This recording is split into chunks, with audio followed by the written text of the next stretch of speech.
2020. Son las 12:05 del día. Muchísimas gracias a todos los que ya se conectaron.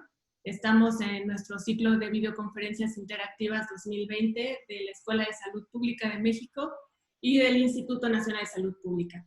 Bueno, pues hoy es un día especial porque tenemos dos ponentes, al doctor Tonatiuh Barrientos, director general adjunto del Centro de Investigación en Salud Pública, y al maestro Andrés Sánchez, que es también investigador del Centro de Investigación en Salud Poblacional.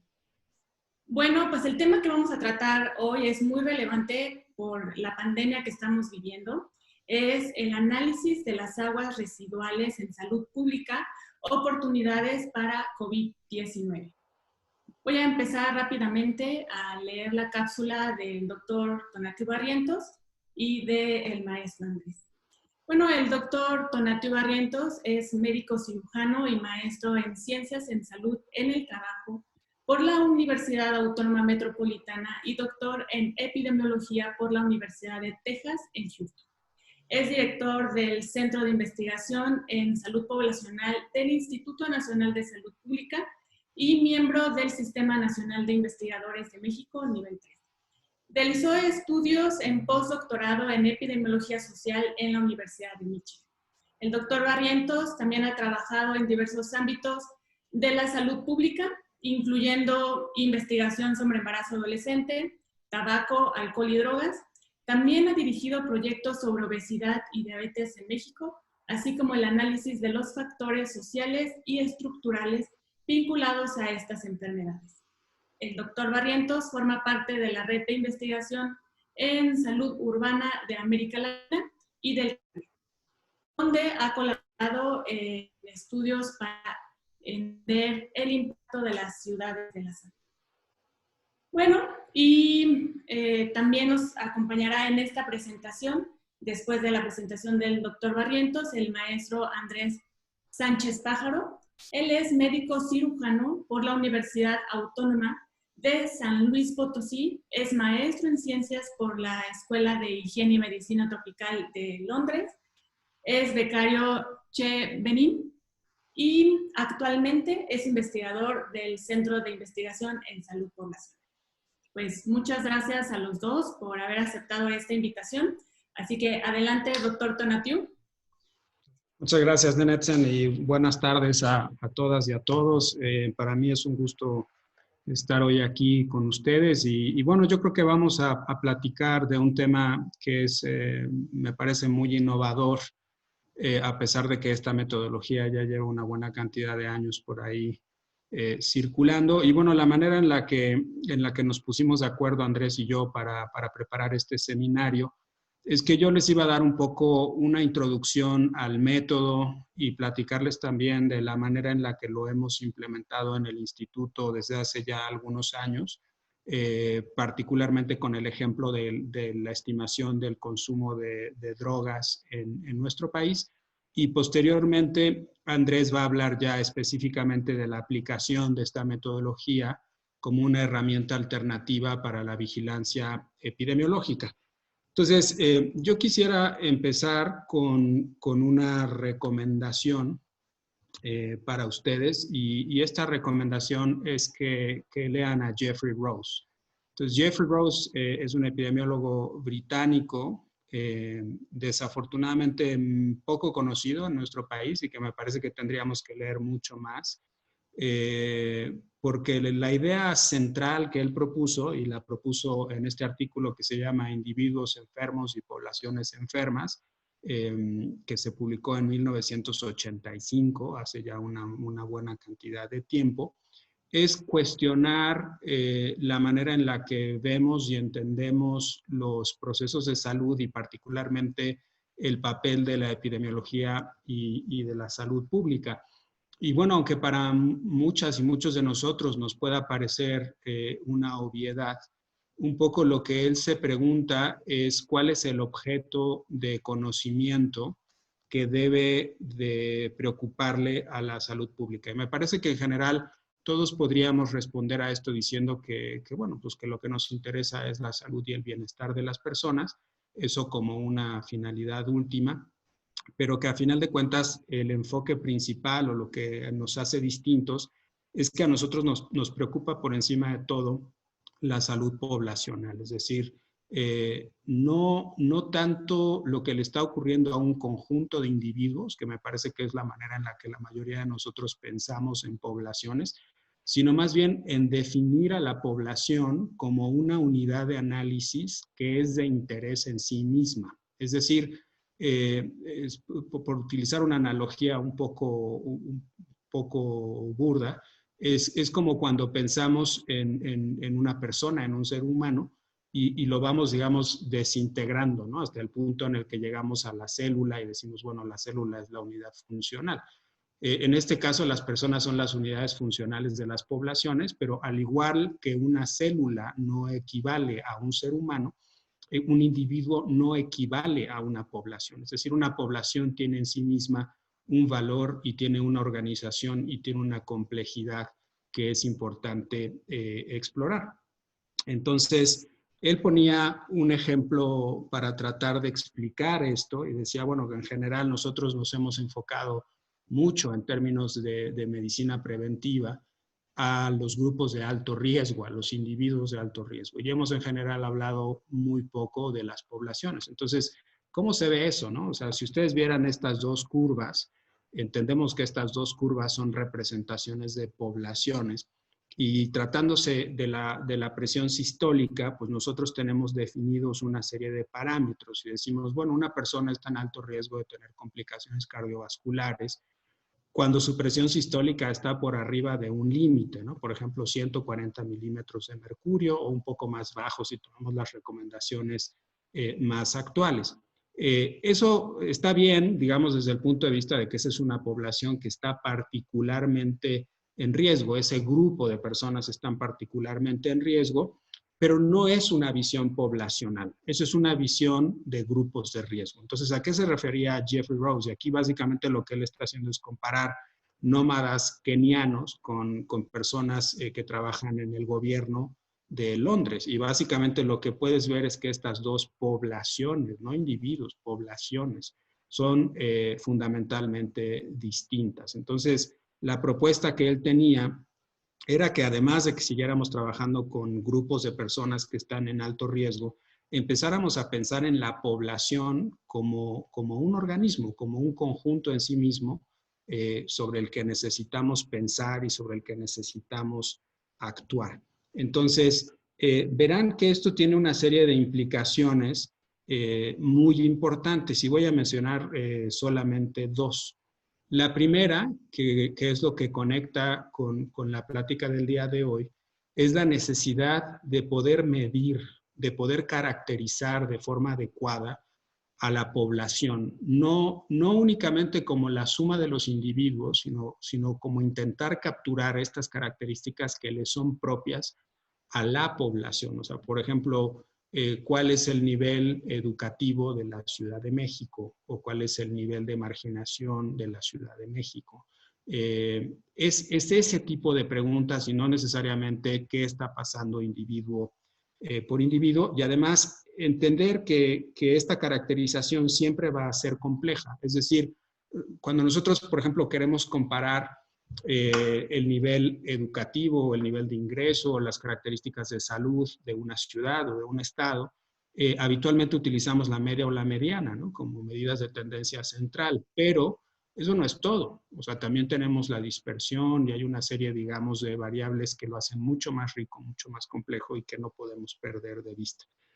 Ahora, vean que además de esta necesidad de empezar a pensar en las poblaciones en sí mismas, esto también implica una serie de consecuencias, como por ejemplo, que si tú defines que los problemas son poblacionales, entonces la consecuencia lógica es que también tienes que proponer soluciones poblacionales, o esto que estamos llamando más recientemente intervenciones estructurales, es decir, cambios en la manera en la que se organiza la sociedad, la población, para ayudar a facilitar un cambio saludable. ¿Cómo qué? Pues bueno, por ejemplo, esto que a mí me parece que representa una revolución en la manera en la que hemos pensado las intervenciones en salud pública, que son cosas como el etiquetado frontal, ¿no? O sea, además de que estemos haciendo un esfuerzo porque las personas a nivel individual tomen mejores decisiones, pues es muy importante modificar el ambiente en el que esas decisiones se están tomando. O, por ejemplo, continuar haciendo campañas informativas acerca de la importancia de no empezar a fumar o de dejar de fumar, pero al mismo tiempo acompañar esas acciones con impuestos. Y finalmente, empezar a entender que tenemos, digamos, dentro del portafolio de opciones para la salud pública, un conjunto de acciones mucho más amplias y que trascienden el nivel individual, que están enfocadas en mejorar las condiciones de salud de las poblaciones. Bueno, ¿a dónde nos lleva entonces todo esto? Me parece que justamente uno empieza a identificar que hay una evolución en la manera en la que pensamos la medición de fenómenos en salud pública, y creo que particularmente ha habido muchos avances y cuestionamientos y reflexiones alrededor de cómo hacemos epidemiología. Entonces, supongo que la mayoría de ustedes estarán familiarizados con las técnicas y los métodos epidemiológicos, que usualmente están basados, por ejemplo, en el seguimiento de registros, ¿no? Como el registro de natalidad, el registro de mortalidad, pero también en el desarrollo de datos o la obtención de datos e información a nivel individual, como por ejemplo cuando levantamos una encuesta o hacemos un estudio de cohorte. En estos casos tenemos métodos ya muy bien depurados, ¿no? Que han sido afinados a lo largo del tiempo. Entendemos muy bien sus limitaciones y también entendemos sus fortalezas. Pero poco a poco, y sobre todo conforme hemos ido generando de manera natural más información dentro de nuestra sociedad, como por ejemplo esto que llamamos ahora Big Data, hemos empezado a darnos cuenta de que el mundo no se reduce a esas maneras, digamos, de medir, sino que hay otras muchas opciones de aprovechar información que es muy importante, que es muy útil y que requiere métodos distintos. Entonces, solo para poner dos ejemplos, hemos aprendido ahora ya a utilizar información satelital de maneras verdaderamente increíbles, ¿no? O sea, podemos medir, por ejemplo, polución a partir de fotografías satelitales, o las podemos utilizar para entender la distribución de las ciudades y poder caracterizarlas de mejor manera. Y justamente dentro de este, digamos, nuevo esquema de pensamiento de medición, donde ya no estamos necesariamente intentando capturar únicamente características individuales, sino también empezar a hacer mediciones, podríamos llamarlo del nivel ambiental, si quieren decirles de esa forma, como por ejemplo la medición en aguas residuales, donde no hay una intención de medir lo que está ocurriendo individuo por individuo, sino de tratar de caracterizar a un grupo de personas o a una población completa. Entonces, quisiera platicarles ahora, después de esta breve introducción, que es un poco más, digamos, metodológica, quisiera platicarles de cuál ha sido la experiencia que hemos tenido en el instituto haciendo este tipo de monitoreos. Y nuestra experiencia empieza en el 2014, cuando hicimos un estudio para hacer esta medición inicial, un piloto para poder medir drogas ilícitas en aguas residuales. Y a partir de ahí es que hemos ido desarrollando estos métodos. Entonces, bueno, solo para darles un breve recordatorio, nuestro país está pasando por un proceso de incremento importante en el uso de sustancias y particularmente lo estamos viendo en los grupos jóvenes, que desde luego, bueno, pues eso es lo que sabemos de la epidemiología, esos son los grupos que están en mayor riesgo de iniciar en el consumo de sustancias. Y bueno, sobre todo en los últimos años hemos visto un cambio muy importante en la tendencia que desde luego nos preocupa. Pero bueno, verán aquí que las encuestas que hemos realizado sobre el consumo de sustancias están bastante separadas en el tiempo. O sea, cuando uno piensa en un proceso que cambia rápidamente, como por ejemplo los patrones de consumo de sustancias o de uso de sustancias, se queda uno con esta duda de si estamos midiendo suficientemente rápido, ¿no? O sea, si la frecuencia en la que estamos haciendo las mediciones es suficiente como para poder identificar y abordar el problema. Entonces, justamente esa es la gran pregunta. O sea, si además de hacer estas encuestas que están enfocadas en captar la experiencia individual, podríamos tener métodos alternativos de medición que nos permitieran captar, por ejemplo, cambios rápidos en el consumo, pero también la aparición de nuevas drogas o de nuevas sustancias, ¿no? En el caso particularmente de drogas en México, fentanilo o ketamina, que son sustancias que se han añadido al mercado en relativamente poco tiempo y que justamente si hacemos encuestas, pues tendríamos que esperar 4 o 6 años para poder tener nueva información. Entonces, sin demeritar para nada las encuestas, o sea, me parece que una cosa que tiene que quedar muy claro es que esto no es un sustituto de, sino más bien una medida en paralelo. Las encuestas, desde luego, son fabulosas, pero tienen el problema de la frecuencia con la que se pueden hacer y, desde luego, el costo. Y además de eso, hay una serie de preguntas importantes respecto del autorreporte, ¿no? Porque cuando uno está preguntando sobre un comportamiento que en este país sigue siendo ilegal, es difícil, digamos, que tengas un reporte muy adecuado, sobre todo para algunas drogas que están todavía socialmente muy estigmatizadas. Y luego la otra cosa que también es importante y a veces se nos olvida es que estas encuestas se hacen en hogares, porque es la mejor forma, digamos, de tener un universo muestral, porque es más sencillo desde el punto de vista de campo, pero que cuando nosotros nos enfocamos en hogares dejamos fuera otras cosas, cosas como que, pues como el turismo, por ejemplo, que es también un sector donde se consume particularmente una cantidad importante de sustancias, pero también personas que no necesariamente tienen un hogar fijo y que también puede ser población que está en mayor riesgo. Entonces, la epidemiología de las aguas residuales justamente surge como una alternativa a todas estas preguntas y cuestionamientos, ¿no? Y básicamente está basado en una premisa bastante simple, y es que si tú consumes una sustancia que se puede después metabolizar, excretar y detectar en el ambiente, entonces tú podrías definir algunos sitios de muestreo para poder hacer un seguimiento de esas sustancias. Entonces, por ejemplo, en este caso, si tú consumes una sustancia, esa sustancia se metaboliza en un metabolito principal que podría estar no modificado químicamente, o si se modifica químicamente y se vuelve entonces un metabolito secundario, posteriormente se puede excretar en orina o en heces, pasa a las aguas residuales y a través de todo el sistema de alcantarillado llega hasta las plantas de tratamiento donde recolectas una muestra. Esa muestra después se tiene que tratar, desde luego, ¿no? Para limpiarla un poco y para hacerla más fácil de analizar. Y con eso se puede entonces calcular la concentración de drogas en nanogramos por litro. Y una vez que tú consideras la tasa de flujo de agua que está llegando a la planta y la población a la que sirve, entonces puedes hacer un cálculo de la carga total de la sustancia que se descargó en esa planta y utilizar algunos factores de corrección para después llevar eso a un nivel poblacional. Entonces tendrías una idea de cuál es la cantidad que se está utilizando por 1000 habitantes, ¿no? Entonces este es más o menos el esquema conceptual general. Nosotros lo implementamos, como les decía, en 2014-2015, pero esta es una idea que ha estado ya funcionando desde por lo menos el 2001.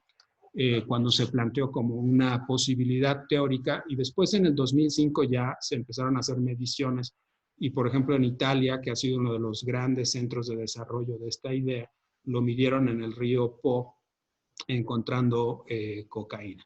Y bueno, actualmente ya hay una serie de consorcios de laboratorios, tanto en Europa como en Canadá, e incluso ahora Estados Unidos ya también está empezando a hacer algunos análisis.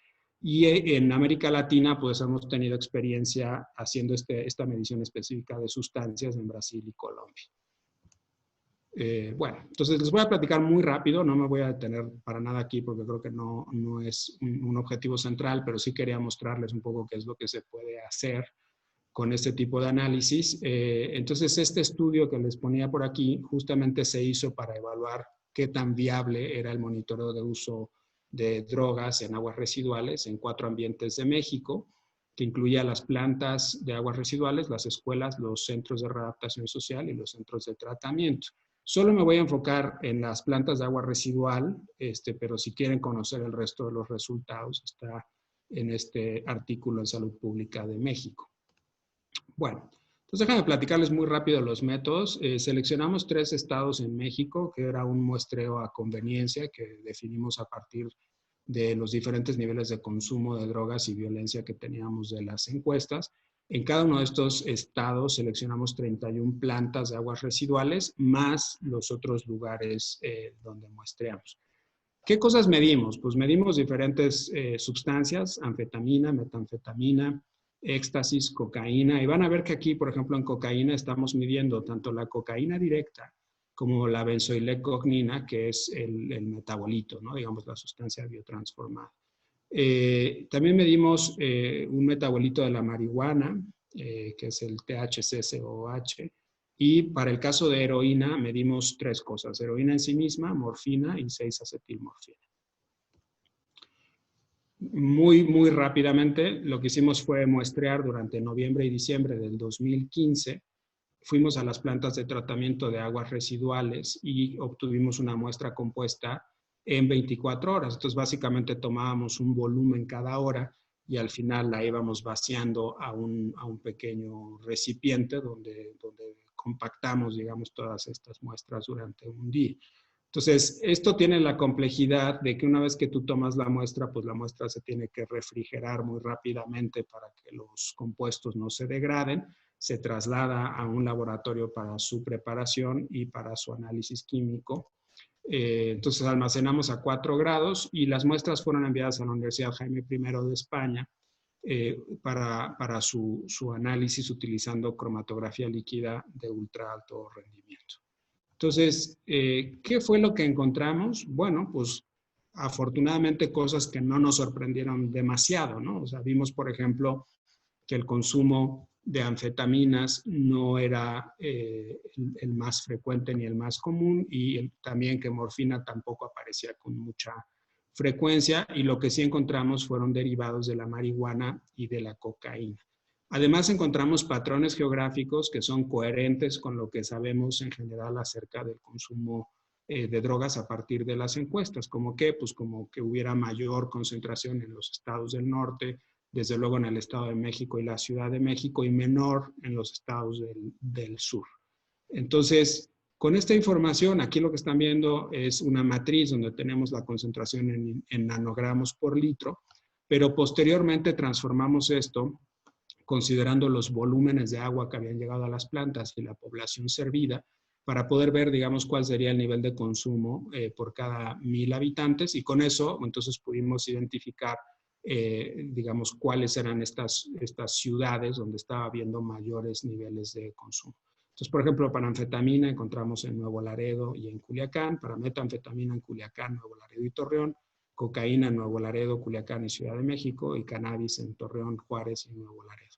Y después encontramos niveles más bajos de consumo en Tabasco, Veracruz y Quintana Roo. Entonces, claro, cuando uno contrasta estos hallazgos contra lo que sabemos a partir de las encuestas, empieza a darse cuenta de que este es un método que refleja relativamente bien digamos, los patrones de consumo que vienen de encuestas epidemiológicas, ¿no? Sabemos, por ejemplo, que en México se consume más cannabis y cocaína y mucho menos crack, alucinógenos, inhalantes y metanfetaminas. Entonces, nos parece que en general estos resultados concuerdan con la encuesta, que nos permiten además identificar patrones geográficos que son conocidos, ¿no? Mayor consumo en el norte y menor consumo en los estados del sur. También encontramos que era relativamente fácil detectar estas sustancias en las muestras que tomamos, o sea, es decir, la probabilidad de detección es bastante alta, particularmente para marihuana y cocaína. Me parece que también aprendimos muchas cosas. Una cosa importante, por ejemplo, es que el sistema de aguas residuales en México no está dividido. O sea, las aguas pluviales no necesariamente van por una tubería y las aguas negras por otra. Y eso, desde luego, complica las cosas, porque el día que llueve, entonces tienes una dilución que tienes que tomar en cuenta a la hora de calcular las concentraciones. Y bueno, la otra cosa también es que como se mezclan aguas residuales de distinto tipo, puede ser que encuentres, por ejemplo, hidrocarburos mezclados con la muestra que dificulten la estimación o la cuantificación. Otra cosa que estuvimos viendo que nos llamó mucho la atención y que pensamos que es un reto que hay que ir resolviendo es el tema de cómo fluctúa el flujo de agua durante la semana, ¿no? Las ciudades no turísticas van un poquito más tienen un uso de agua más fuerte durante la semana y después disminuye en el fin de semana, y probablemente esto se deba a que hay una reducción de actividades industriales o comerciales, mientras que en las ciudades turísticas lo que vemos es un aumento en el flujo de agua el fin de semana, que probablemente está vinculado a que las personas viajen en esas ciudades durante el fin de semana. Encontramos que en general el monitoreo es similar a los patrones que encontramos con las encuestas, pero que algunas diferencias podrían ser atribuibles tanto a limitaciones metodológicas, porque nosotros estamos midiendo el consumo en términos de miligramos por una cantidad de habitantes, pero eso no te permite estimar prevalencia, solo te permite ver la intensidad de consumo. También el marco muestral es distinto porque en nuestro caso no estamos sujetos únicamente a hogares, entonces podríamos estar captando también, por ejemplo, el consumo en hoteles. Y bueno, pues desde luego que uno de los grandes retos es aumentar la capacidad de investigación en este tema y la infraestructura científica disponible para poder hacer un seguimiento a largo plazo. Entonces, les quería dejar aquí esta diapositiva. Ahí tienen un par de referencias abajo. Son artículos muy recientes que hacen resúmenes, digamos, de cómo se está utilizando esta metodología para diferentes cosas. Desde luego, todos los biomarcadores que se les puedan ocurrir son potencialmente medibles en aguas residuales siempre y cuando sean relativamente estables, ¿no? Por ejemplo, antibióticos, antifúngicos, antivirales, analgésicos. También se han hecho estudios de resistencia antimicrobiana, se han seguido marcadores de inflamación como PCR e interleucina 6, y desde luego patógenos, que es justo de lo que nos va a hablar Andrés en un momento más.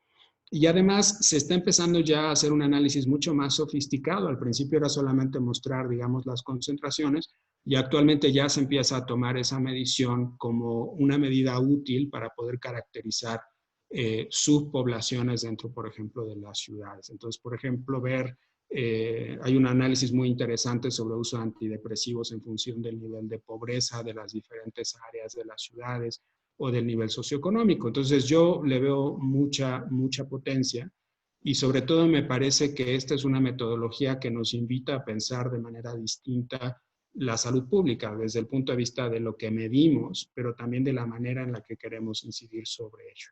Entonces, bueno, yo me voy a quedar aquí y le daré la palabra a Andrés. Muchas gracias. Gracias, Doc. Excelente presentación, como siempre. Buenos días, igual a todos y a todas.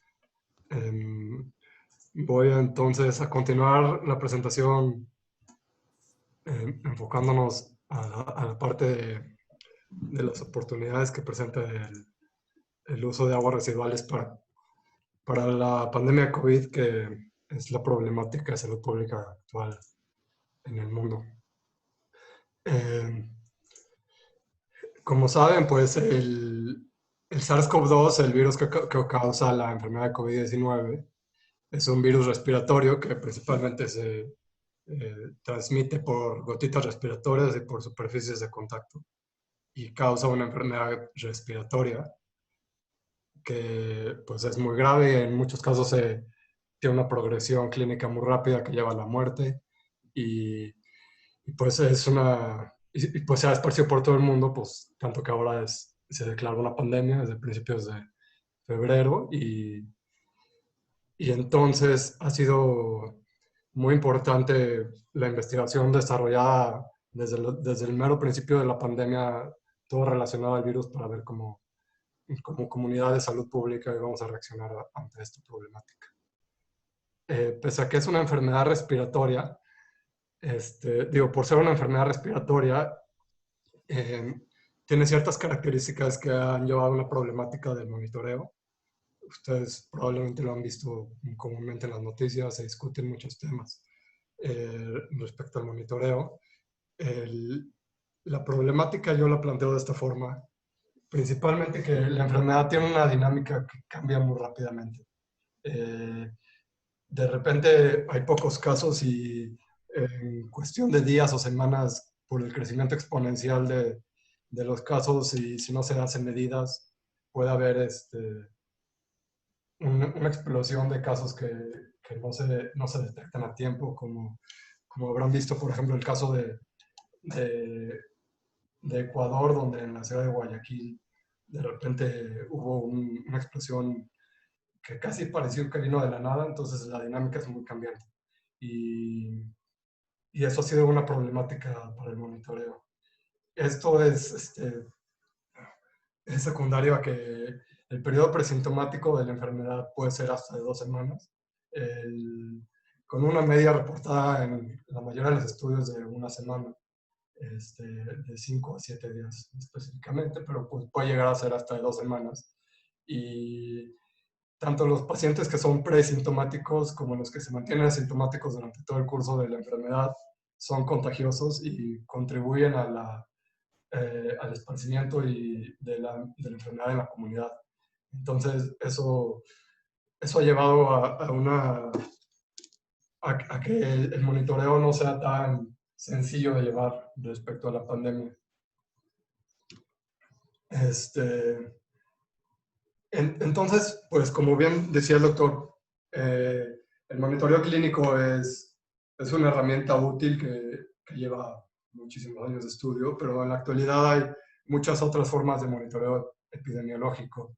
Como el doctor mencionó algunas, por ejemplo, el monitoreo a través de imágenes satelitales se ha utilizado, como mencionó el doctor, para contaminación, pero también se ha utilizado para, por ejemplo, monitorear el cultivo de amapola en Afganistán para anticipar el consumo de opioides en diferentes partes del mundo, o se ha utilizado en Bolivia para identificar sitios donde haya posibles brotes de enfermedad de Chagas. Cosas que es una herramienta pues moderna que se utiliza para monitorear el aspecto epidemiológico de ciertas regiones, y dependiendo de las características de la problemática se puede ajustar o no. La herramienta que se busca utilizar, por ejemplo, se ha buscado utilizar las redes sociales y las aplicaciones móviles para monitorizar y llevar a cabo vigilancia de diversas enfermedades para las que pueda aplicar este tipo de monitoreo. Por ejemplo, se utilizó recientemente para monitorizar la salud neonatal y materna de un grupo de mujeres en Tailandia, y se desarrolló una aplicación ligada a Facebook, y los doctores llevaban a cabo monitoreo a través de eso en la comunidad, y mostró una efectividad muy buena. Y igualmente se ha buscado minar datos de redes sociales para monitorizar violencia en niños, violencia intrafamiliar, con diferentes niveles de éxito, dependiendo es una frontera que se está empujando ahorita, y seguramente con el paso de los años vamos a ver muchas estrategias de monitoreo epidemiológico efectivas ligadas de esto. Por ejemplo, en tecnologías un poco más viejas se ha utilizado los mensajes de texto, los SMS, para monitorear casos de malaria en África y en el sur de Asia. Y han sido, de hecho ya, ha habido establecimiento de políticas específicas y programas dirigidos al monitoreo de malaria basados en el uso de SMS, que es la adecuación de las nuevas tecnologías para monitorear la estrategia, la enfermedad del interés. Y probablemente el caso más exitoso de monitoreo epidemiológico es respecto al uso de polios. El polio, si no están tan familiarizados, pues es una enfermedad que se ha erradicado en muchos países, prácticamente todos los países, pero sigue habiendo posibilidad de brotes nuevos en ciertas regiones, y para esto se ha utilizado el monitoreo de la presencia del virus en aguas residuales.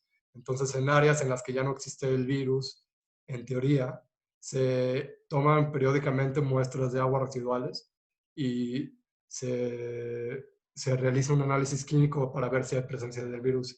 Y si existe presencia del virus, salen campañas de vacunación para para prevenir el virus y se vacuna a todos los niños de la zona, en una zona en la que se pensaba que estaba erradicado, pero por las características del área es posible que haya rebrotes debido a conexiones geográficas con otras áreas en donde no se ha erradicado, cosas de ese tipo. Entonces, es una forma de hacer el monitoreo epidemiológico. Digo, son diferentes formas actuales en las que el monitoreo epidemiológico no solamente se basa en casos clínicos, sino en herramientas que pueden ser poblacionales. Y eso, tomando esta premisa de nuevas estrategias, fue que al principio que empezó la pandemia, casi luego, se detectó que el SARS-CoV-2 se excresaba a través de las heces de las personas sintomáticas. En los primeros casos en China se tomaron muestras de heces, igual que las muestras nasofaringeas, muestras de orina de varios tipos de tejidos biológicos, y luego se detectó que estaban excretando heces de coronavirus en las heces. Entonces, se continuó estudiando. Eso se sabía, digo, a lo mejor se planteó al inicio porque se sabe que muchos virus se excretan por heces. Inmediatamente se empezó a buscar, se detectó, y luego se detectó además en heces de personas asintomáticas e incluso de personas recuperadas de síntomas. Con el paso de los meses ya se ha publicado que del 29 al 53% de las personas sintomáticas excreta el virus por heces, e incluso se ha determinado que con una carga viral entre 550 y 1.21 por 10 a las 5 copias por mililitro. Entonces, rápidamente ha evolucionado la investigación respecto a este tema. Y en tanto se detectó la excreción de heces, se detectó la oportunidad de que probablemente esto podía ser como una fuente de datos en el caso de la pandemia. Y este primer estudio que publicaron a principios de marzo fue un estudio que realizaron en Holanda. Tomaron muestras del aeropuerto de Ámsterdam, una muestra semanal de 10 litros en la planta de tratamiento que está adscrita al aeropuerto de Ámsterdam, basado en el razonamiento de que si se excretaba en heces, entonces debía estar presente en las aguas residuales. Y sí, efectivamente, encontraron la presencia del virus solo 4 días después del primer caso confirmado en el país. Y el primer caso confirmado en el país ni siquiera fue en Ámsterdam. Entonces, pensaban que a lo mejor era incluso entonces ya en ese momento pensaron que las personas asintomáticas que estaban desechando el virus por heces estaban contribuyendo a que el virus se detectara en las aguas residuales. A partir de entonces, a partir de ese razonamiento, entonces podemos decir que si se excreta en heces, en ese caso se hizo en el hospital, pero digo, en el aeropuerto, pero entonces podemos determinar que si una colonia X o Y conectada al desagüe tiene un flujo de aguas residuales que llega hasta una planta de tratamiento de agua residual, así como los hospitales donde se tratan pacientes diagnosticados, igualmente tienen desecho que llegan a las plantas de aguas residuales. Entonces, muestrear en las plantas de tratamiento de aguas residuales sería un punto ideal para determinar en las zonas en las que ya sabemos a la que atiende la planta, si se puede detectar el virus ahí y en qué cantidad. Este esquema obviamente se ha utilizado como en el estudio de drogas o los estudios de drogas en aguas residuales, y entonces ese es el planteamiento en el que nos encontramos previo al desecho de las aguas tratadas a los ríos, a los vertederos y el uso de la agricultura. Entonces, esa es la oportunidad que se planteaba. Y para realizar este tipo de estudios, en general, se tiene que seguir entonces esta metodología. Primero, se muestrean en la entrada de las plantas de tratamiento de aguas residuales.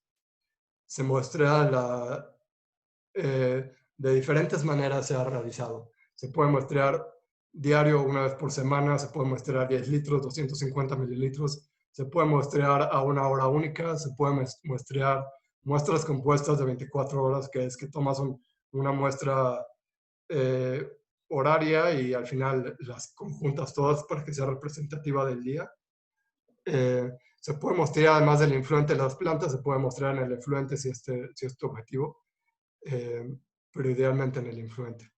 Después, esa muestra que se toma se traslada en cadena fría a un laboratorio donde se realiza una concentración del agua residual.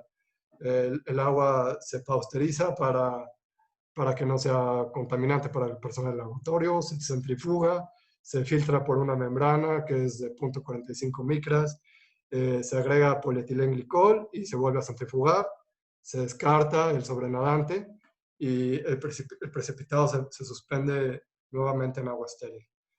Entonces, básicamente le quitas toda la basura, toda la materia orgánica que no te interesa a las aguas residuales y te queda una muestra más pura, a partir de la cual vas a extraer el ARN, que es el tercer paso. El ARN se extrae a través de un proceso que se ha hecho de diferentes maneras. En general, lo que se hace es que se añade un buffer al tubo del agua del concentrado.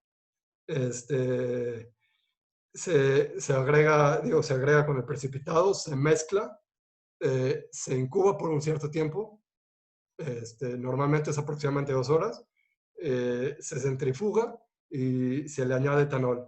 Luego se utiliza un kit comercial, que es el mismo kit que se utiliza para las muestras de raspado nasofaringeo, que se llama, bueno, hay de muchos tipos, normalmente se utiliza un AMP mini, y que se agregan unos buffers, se centrifuga y se eluye. Y de ahí obtienes el ARN.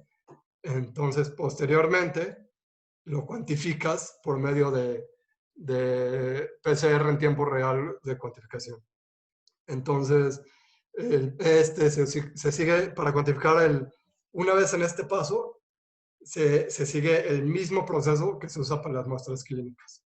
Se utiliza un protocolo llamado Protocolo de Berlín, que en pasos simplificados se utilizan sondas de 2 genes, normalmente es el gen E, el gen RP, se utilizan controles positivos, controles negativos para cada gen, y se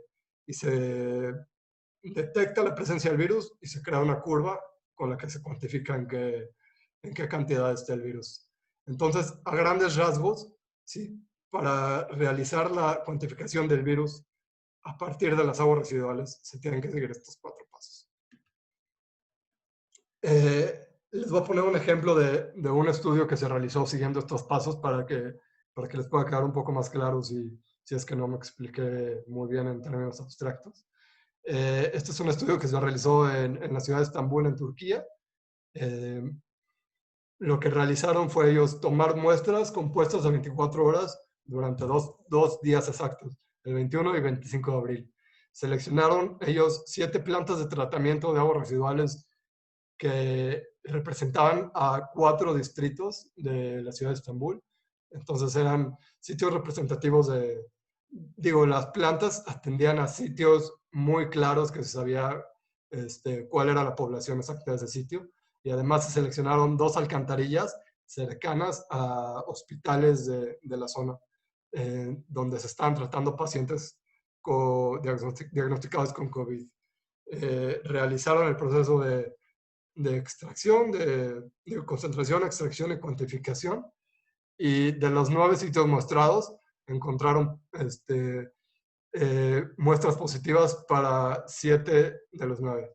Y la cuantificación encontraron variada entre 10 a la 3 y 10 a la 4 copias por mililitro, con ciclos entre 37 y 39. Esos son los ciclos de la PCR que te dicen en qué concentración más o menos se encuentra el virus. Y en el estudio encontraron una concentración mayor en las alcantarillas, que era algo que ellos habían hecho como una de sus hipótesis debido a la cercanía con los hospitales. En el estudio, las plantas residuales las plantas de tratamiento que muestrearon son las que están en rojo. Como pueden ver, están separadas. Y los puntos que ven en verde, morado y rojo son los casos clínicos de COVID respecto a su sitio de hogar. Y los dos que ven en naranja son las alcantarillas que mostraron. Uno de los hallazgos que fue un poco sorprendente en su estudio fue que en esta planta de tratamiento de Cadicoy, pese a que hubo una concentración importante de casos clínicos en la zona, ahí no encontraron en la planta de tratamiento presencia del virus. Esto yo creo que más que nada habla un poco de las deficiencias, un poco del método, aún en pañales, digamos, debido a que es uno de los primeros estudios que se publica al respecto. Entonces, ese es más o menos uno de los estudios como se han realizado sobre aguas residuales. Y así como este estudio que se realizó en Turquía, ya se han realizado muchos estudios de COVID en aguas residuales. Se han realizado en Turquía, en Italia, en España 3, en París, en Holanda, en Pakistán, 2 en China, 1 en Japón, 1 en Australia, en Brasil y en Chile, y 4 en Estados Unidos. Entonces, así como en cuanto se publicó ese artículo de Holanda de que sí habían cuantificado el virus en las plantas de tratamiento de aguas residuales del hospital, del aeropuerto de Ámsterdam, rápidamente se pusieron a trabajar en muchos lados debido al interés de monitorizar la pandemia. Quiero ponerles otro ejemplo rápido. Este es uno de los estudios que se realizó en Estados Unidos. Este se hizo en Massachusetts. Solo una planta de tratamiento, que es una planta de tratamiento grande, que recibe 2 influentes diferentes de 3 condados, que tienen una población de más o menos 2 millones de habitantes. 2.300.000, si estoy en lo correcto. Y ellos, en esa planta de tratamiento, hicieron un monitoreo longitudinal de enero a mayo, en los 2 influentes, tomando muestras diario. Y luego, además, ellos lo que hicieron fue comparar con el número de casos clínicos de los datos oficiales del gobierno de Massachusetts, y compararon la curva de casos clínicos con la curva de títulos de copias por mililitro estimados del virus. Y hicieron una correlación de Pearson para ver la correlación entre los datos clínicos y los datos que ellos habían estimado de los títulos del virus.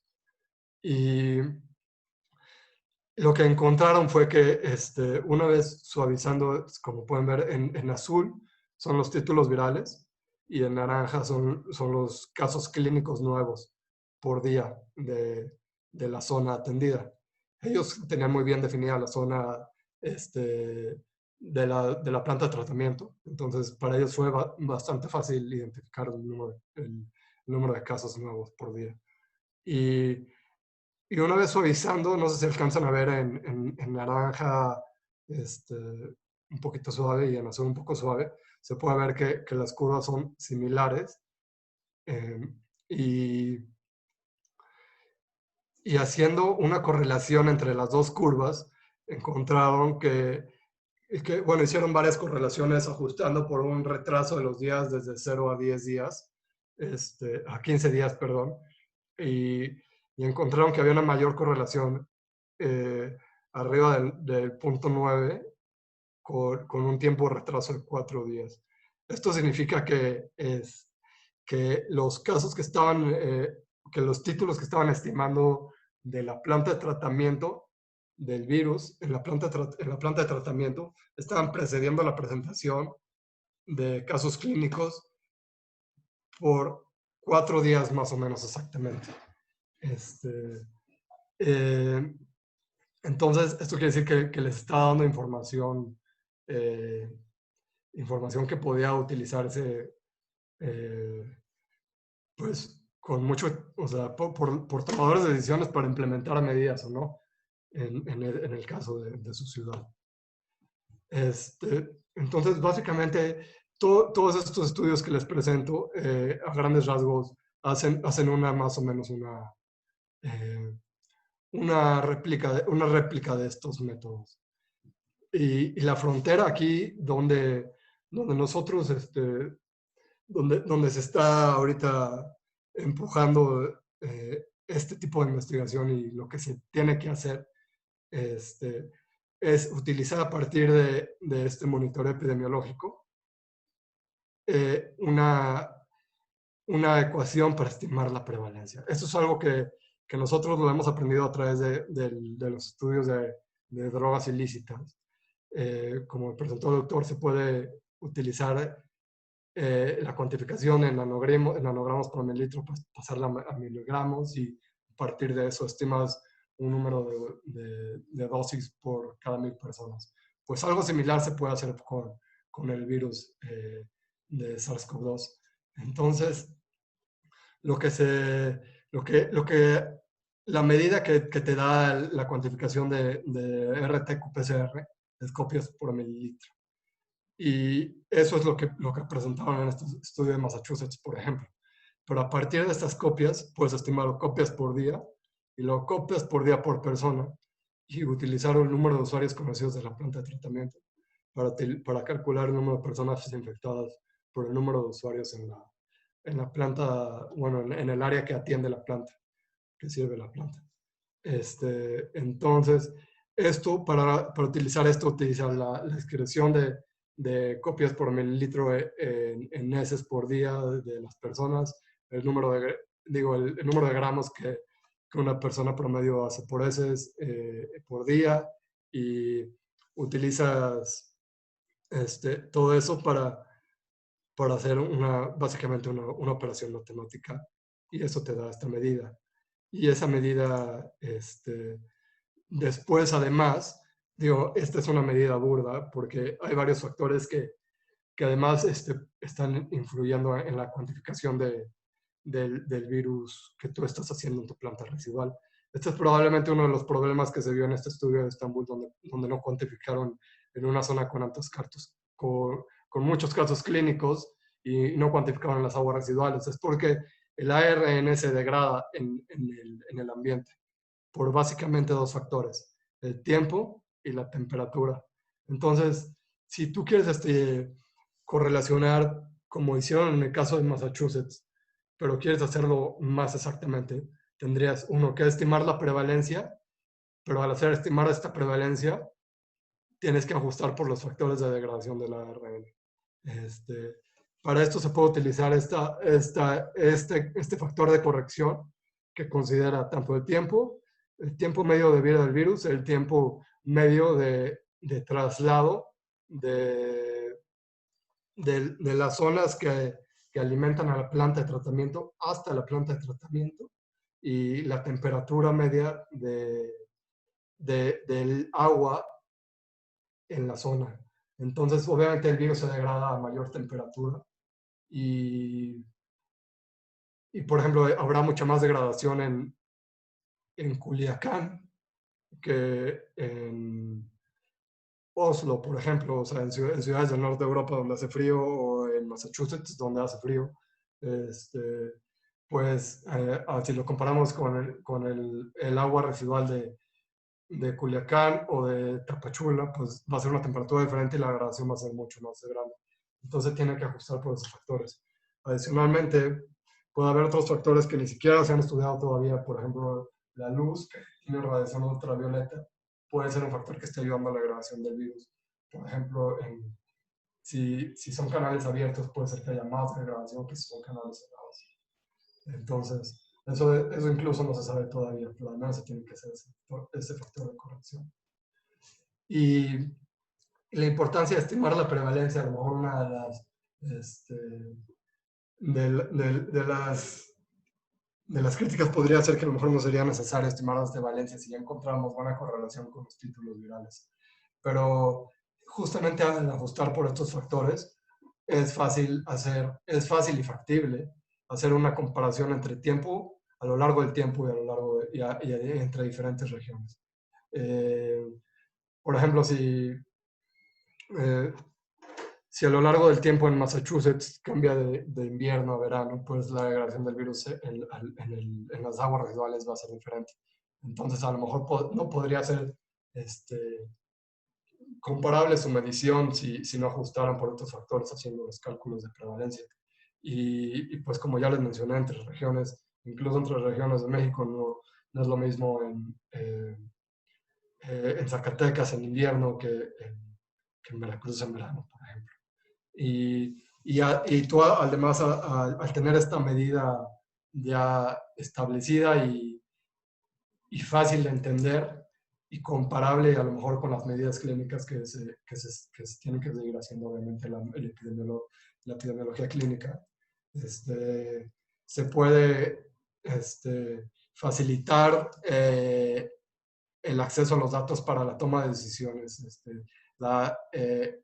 Por ejemplo, las medidas de mitigación que se han implementado en el país, como la sana distancia, que se apriete o que se relaje dependiendo del comportamiento. Entonces tiene que facilitarse a través de una medida que sea fácil de interpretar. Y bueno, puede apuntar a un repunte de casos, si es que lo llegan a ver. Los beneficios bueno, esos en general, cómo se comporta cómo es el proceso de cálculo de la prevalencia y de la cuantificación y presencia del virus en las aguas residuales en general, en todo el mundo se ha hecho de esta forma. Y como mencionó el doctor, pues esto puede tener grandes beneficios. Y yo me quedaría principalmente que puede haber el beneficio de que da información hasta 10 días antes, en promedio a lo mejor ideal, 4 días según este estudio más reciente. Se tienen que tener mejores datos todavía para esto, pero da datos previos a la vigilancia clínica. Esto se debe a la presencia de casos asintomáticos y casos presintomáticos y principalmente al periodo presintomático de que puede ser en promedio 5 o 7 días y hasta 2 semanas para que los casos se presenten al sistema de salud y se les detecte. Y tiene adicionalmente el beneficio de que es un costo menor en vez de estar monitorizando a muchas personas, monitorizas solamente una muestra que abarca a muchas personas. Y de hecho ya se hizo un estudio de costo-efectividad y el estudio concluyó que sería un método costo efectivo comparado con la vigilancia clínica. Bueno, ellos tomaron ciertos parámetros, por ejemplo, que se muestra hasta cierta cantidad de gente, etc. Dejo la referencia acá abajo por si alguien lo quiere ver a detalle, pero sí se ha concluido esto hasta el momento. Y también tendría el beneficio, como mencionó el doctor, de que pues, si estamos ante un problema poblacional, se puede utilizar un método poblacional para la vigilancia del problema, pues es una cuestión que probablemente la respuesta es así abierta a debate. para que esto siga evolucionando, el monitoreo de aguas residuales tiene que hacer varias cosas.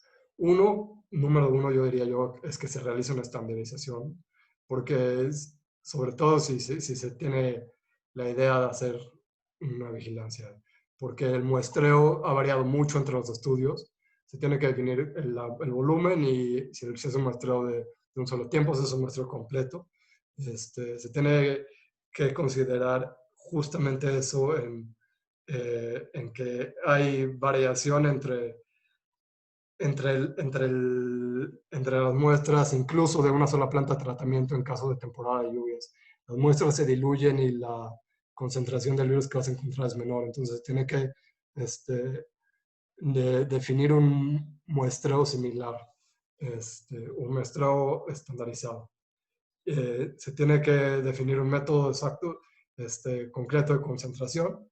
Se han utilizado nuevamente muchos métodos de concentración diferentes. Se tiene que definir un método exacto de extracción.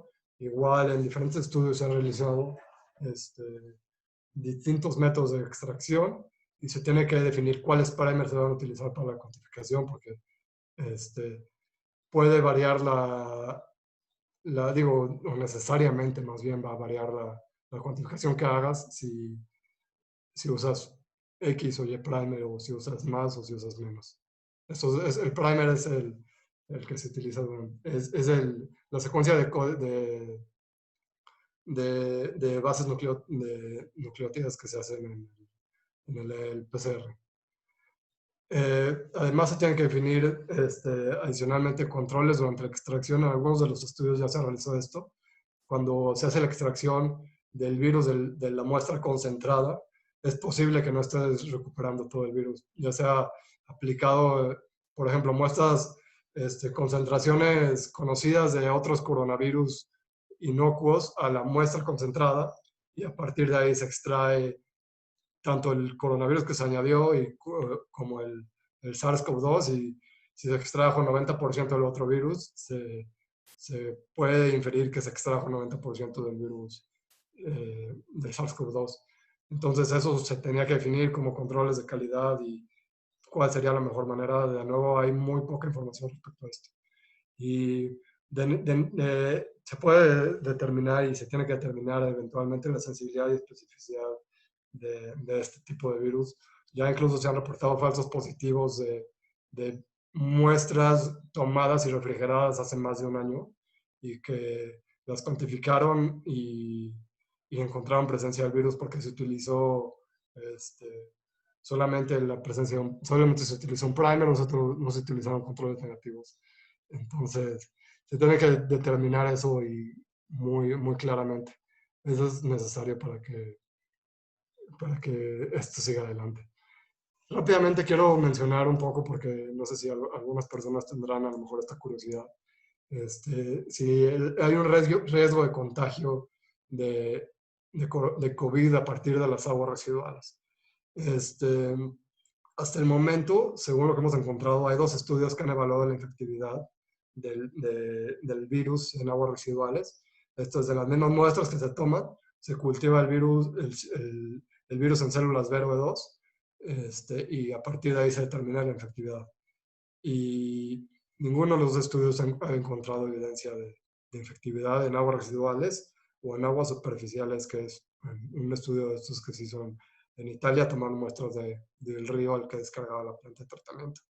Y esto se puede deber a los factores que justamente ya platicamos antes, que como es un virus no envuelto y se puede degradar rápido su efectividad, pese a que se encuentre aún la presencia del ARN.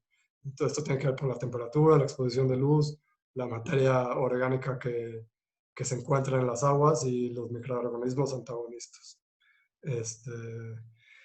Y además se encontró en ambos de estos estudios que posteriormente al tratamiento terciario en la planta de tratamiento, tomando muestras del efluente de la planta, se encontró una eliminación total del ARN, o sea que ni siquiera se detectó el virus por PCR. Esto quiere decir que probablemente el virus se eliminó con el tratamiento terciario en la planta de tratamiento. Cabe destacar que, bueno, nosotros en México tenemos muy pocas plantas con tratamiento terciario y no se ha evaluado con tratamientos secundarios de presencia del virus. Mi conclusión sería que hay que esperar aún más evidencia para determinar cuál es el caso del contagio a través de las aguas residuales. Bueno, dicho eso, ahora quisiera pasar un poco rápidamente a la situación en México. Nosotros en el último mes aproximadamente hemos estado haciendo 14.500 pruebas clínicas diarias. Y en México nosotros tenemos 2.540 plantas de tratamiento en operación en el país. Están en 64% de los municipios del país, principalmente en las áreas, están cubiertas, bueno, más bien están cubiertas prácticamente todas las áreas eh, metropolitanas del país, que son las que se muestran en el mapa, y las áreas rurales no están casi cubiertas. Y aproximadamente 50% de estas plantas tienen un flujo tratado de más de 10 litros por segundo, que sería el flujo mínimo a lo mejor requerido para que los resultados del muestreo tengan robustez. Entonces, en teoría, tendremos 1.250 plantas de tratamiento. Que podrían ser muestreadas. Esto presenta, en general, yo diría que así como la presencia del virus en heces presenta una oportunidad, pues esto presenta una oportunidad. Las aguas residuales y la presencia en las plantas de tratamiento del país presenta una oportunidad.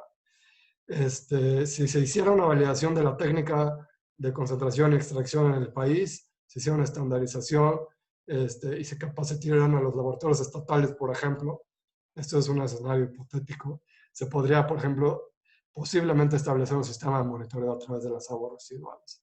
Si de las 1.250 plantas de tratamiento se muestrearan, por ejemplo, 3 veces por semana, en promedio eso añadiría 535 pruebas de PCR adicionales a las 14.000 que ya estamos haciendo. Y eso, a lo mejor, pues yo argumentaría que si se está haciendo este monitoreo en paralelo, no sería una carga extra grande al esfuerzo que ya se está haciendo para monitorizar la pandemia en el país. Obviamente, esto presenta muchísimos desafíos para, este escenario hipotético. Para empezar, se tiene que verificar la capacidad técnica, se tendría que trabajar en más de un laboratorio, al menos en un laboratorio por estado.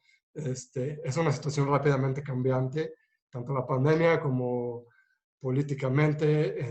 No se puede definir tan rápido así como que sí vamos a establecer esto y ya. Y obviamente logísticamente sería muy complicado.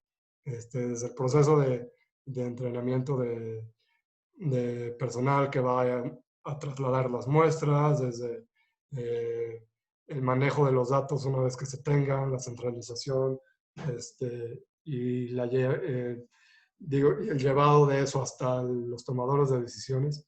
Y adicionalmente para que se pueda hacer día con día o para que anticipe a los casos clínicos, se tendría que hacer día con día. Y por ejemplo, eso ni siquiera se ha hecho muy robustamente en los estudios. Por ejemplo, en los estudios en Massachusetts, recolectaron las muestras y hasta el final se realizó el análisis químico. Esto quiere decir que se puede, pero es un gran desafío. Pero yo argumentaría que este monitoreo epidemiológico en paralelo con el monitoreo clínico vale la pena hacerlo. Uno, porque seguramente haciéndolo bajo este escenario sería costo efectivo y tendríamos una cobertura completa de los casos, es decir, que estamos cubriendo a los casos asintomáticos y a las personas en las áreas de las plantas de tratamiento que no tienen acceso al sistema de salud. Y se podría, si se hiciera el análisis día con día, se podría hacer un seguimiento en tiempo real muy bueno.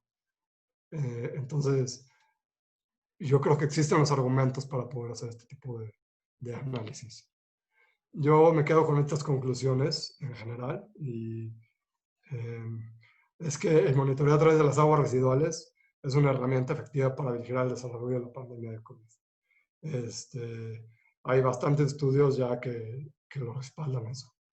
En México podría utilizarse para suplementar la información de la vigilancia epidemiológica y clínica y podría incluso alimentar las informaciones de política pública con ventilación. Y conforme vaya avanzando la literatura científica en el tema, el método se puede ir refinando cada vez más, que en su estado actual ya es útil, pero se puede ir refinando conforme tengamos más información y mejor, y más estudios y sobre todo sobre los parámetros que ya les platiqué. Y eso es todo. Muchas gracias. Les dejo aquí mi correo también por si quisieran mandarme alguna pregunta o comentario. Gracias.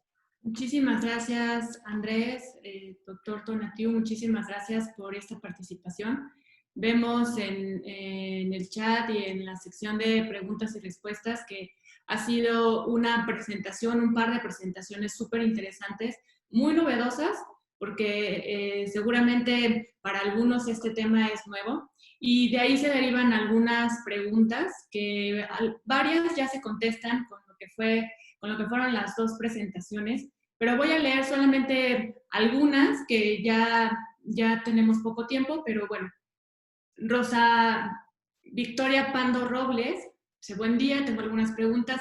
¿Saben la estabilidad de los microorganismos en las aguas residuales, ya que el material genético debe estar más o menos preservado para tener la idea de concentración?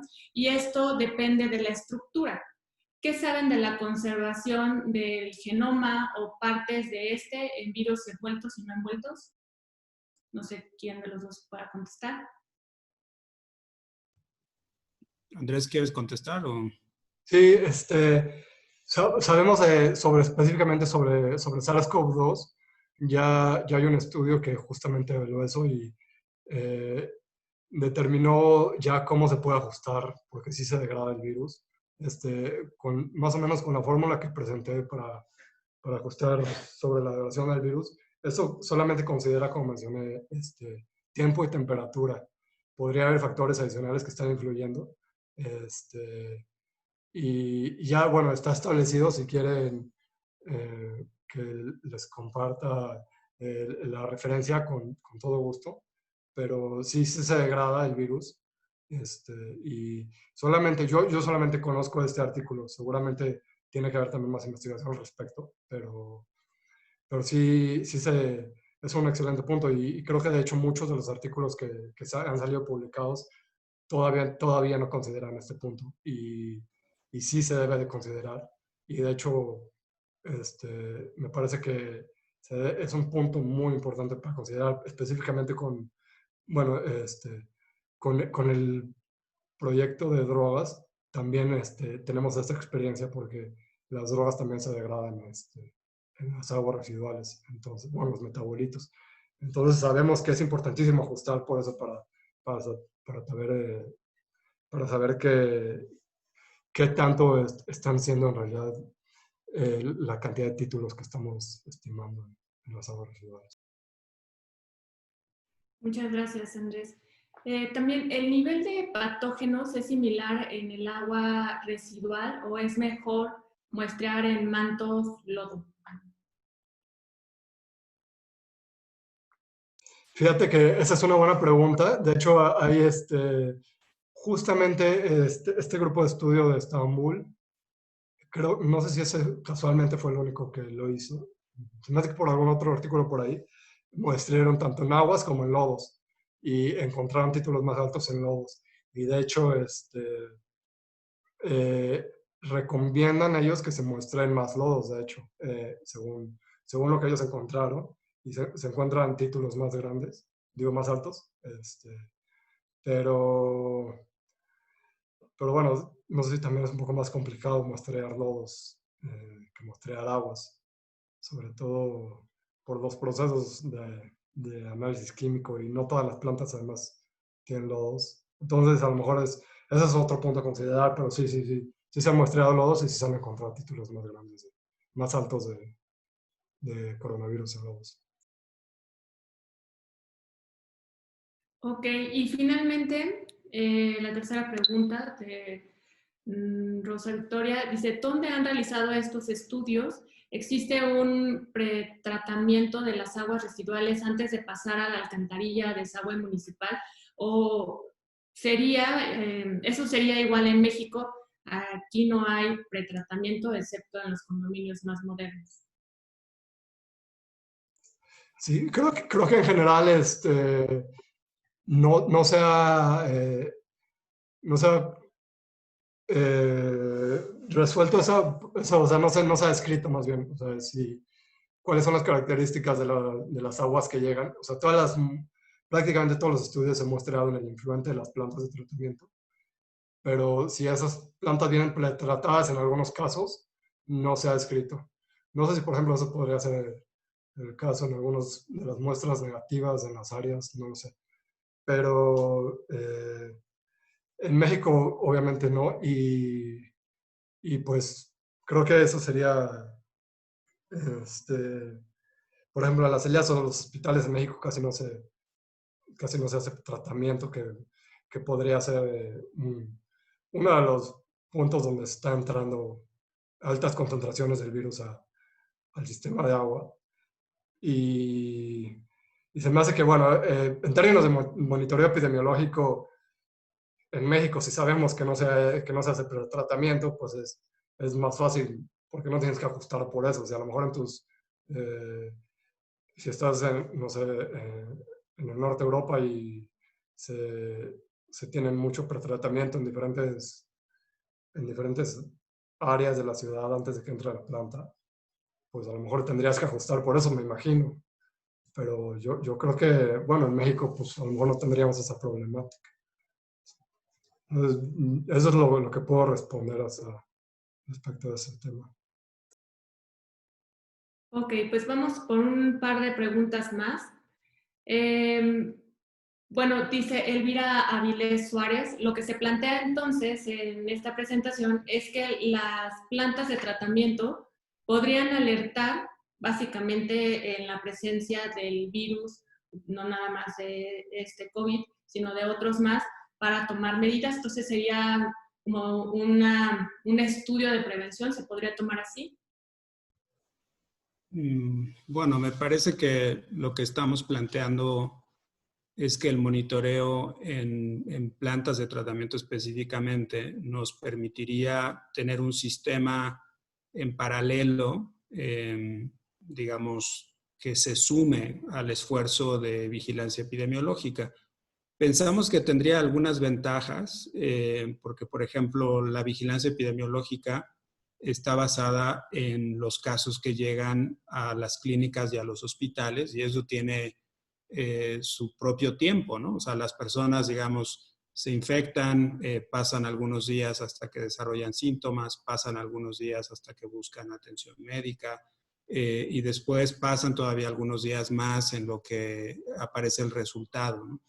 Entonces, justamente la intención de medir en aguas residuales es tratar de sumar al sistema de vigilancia con este sistema que debería de poder generar información en un tiempo más corto. O sea, por ejemplo, pensamos si pudiéramos tomar una muestra de aguas residuales del día de hoy, más el tiempo que nos tardamos en trasladarla y digamos, prepararla y en analizarla, pues quizás en un tiempo de 3 días podríamos tener información acerca de cuáles son los niveles de transmisión que estamos observando en un área específica, en una comunidad específica.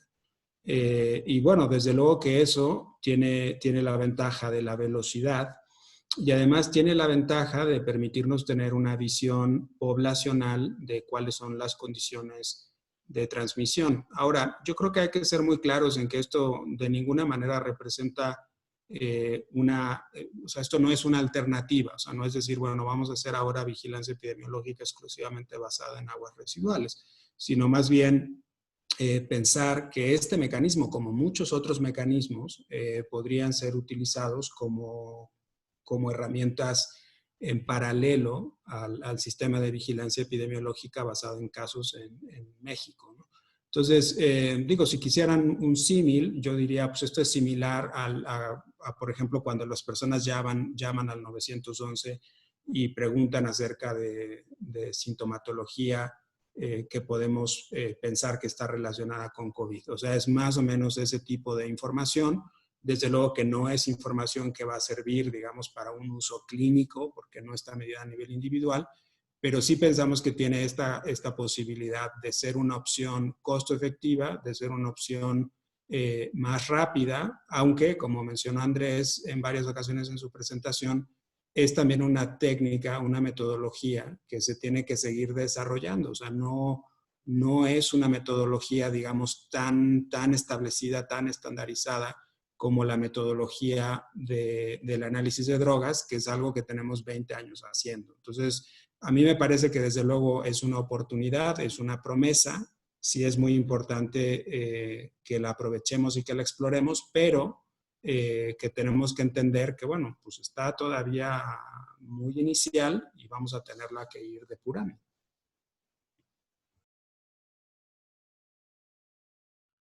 Muchas gracias. Eduardo Navarro Jiménez pregunta, ¿hay experiencias de potabilización de agua con ozono y específicamente para potabilizar agua de hospitales y similares?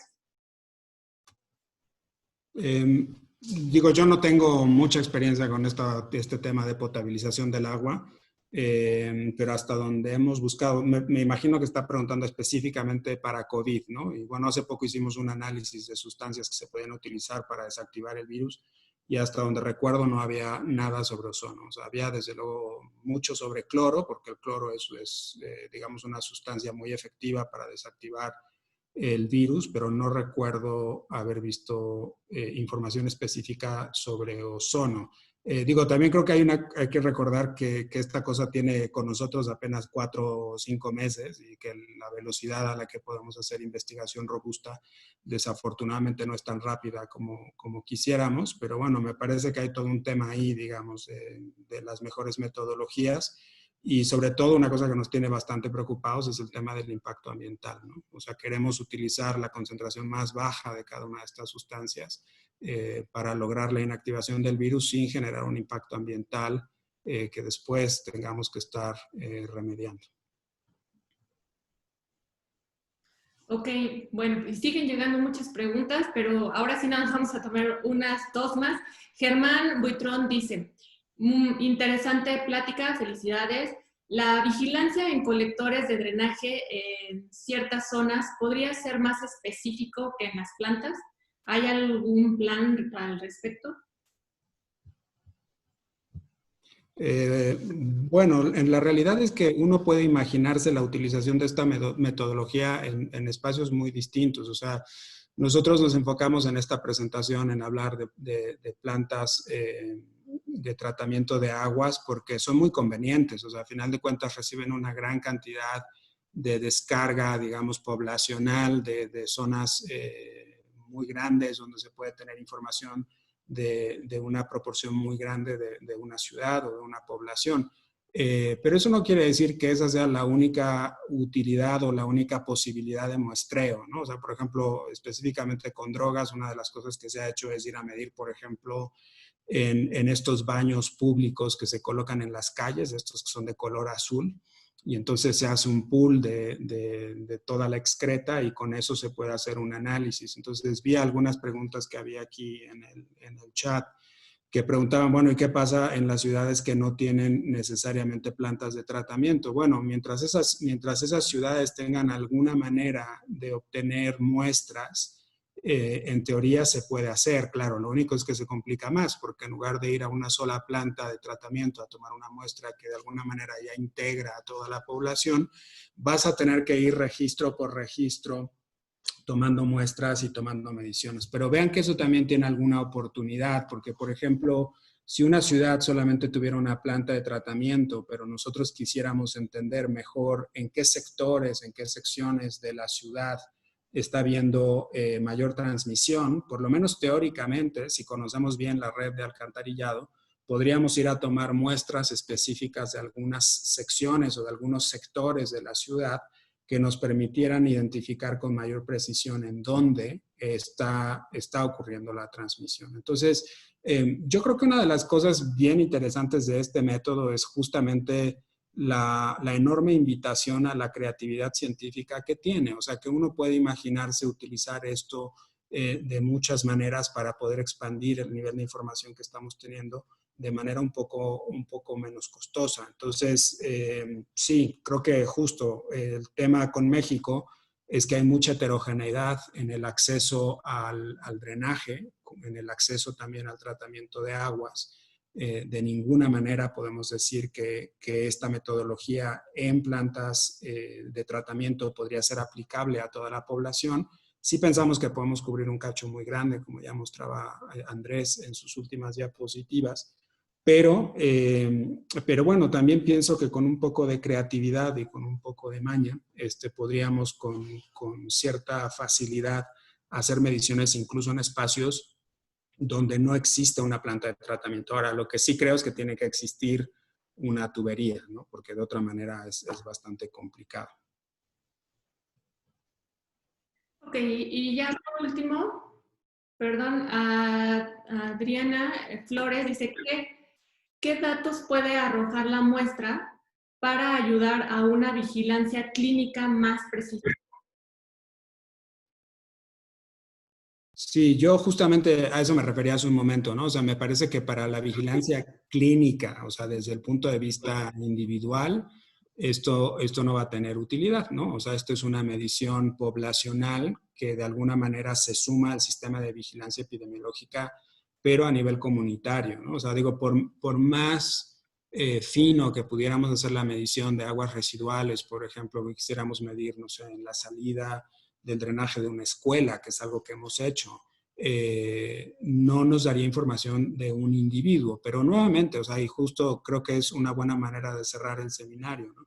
O sea, la invitación de Jeffrey Rose es a pensar los procesos de salud, desde luego a nivel individual, como lo hemos hecho históricamente, pero también a pensar estos procesos de salud desde el punto de vista poblacional y entender que cada una de estas herramientas de medición nos permite obtener evidencia específica tanto de los individuos como de las poblaciones. Entonces, a mí me parece que desde el punto de vista de toma de decisiones en salud pública y de toma de decisiones específicamente de la pandemia, contar con información del nivel poblacional a lo largo del tiempo de forma costo efectiva es fundamental. No sabemos cuántos meses vamos a estar con esta situación. Sí sabemos que es extremadamente caro hacer el monitoreo de la enfermedad porque requiere de un enorme esfuerzo logístico y de un gasto bien grande en términos de poder hacer todas las muestras que se requieren. Y justamente pensamos que esto puede sumar, ¿no? Que es una estrategia que puede ser útil. Ya estamos trabajando en los protocolos específicos, en los pilotos, para poder entender bien todos estos temas de estabilidad de las muestras y qué es lo que pasa con las plantas. Y bueno, esperamos en muy breve empezar a generar resultados. Excelente, pues muchísimas gracias. Tenemos más de 340 asistentes. Les agradecemos a todos su participación. Gracias, doctor Tonatiuh, maestro Andrés, gracias por haber aceptado la invitación. Y sigue llegando preguntas. Vamos a dejar al final su correo, tanto del doctor Barrientos como de Andrés, para que igual puedan hacer algunas preguntas directo. Y pues les agradecemos muchísimo la participación. Gracias. Gracias a ustedes. Gracias por la invitación. Gracias por escucharnos. Gracias. Buen día a todo el mundo. ¿Dónde?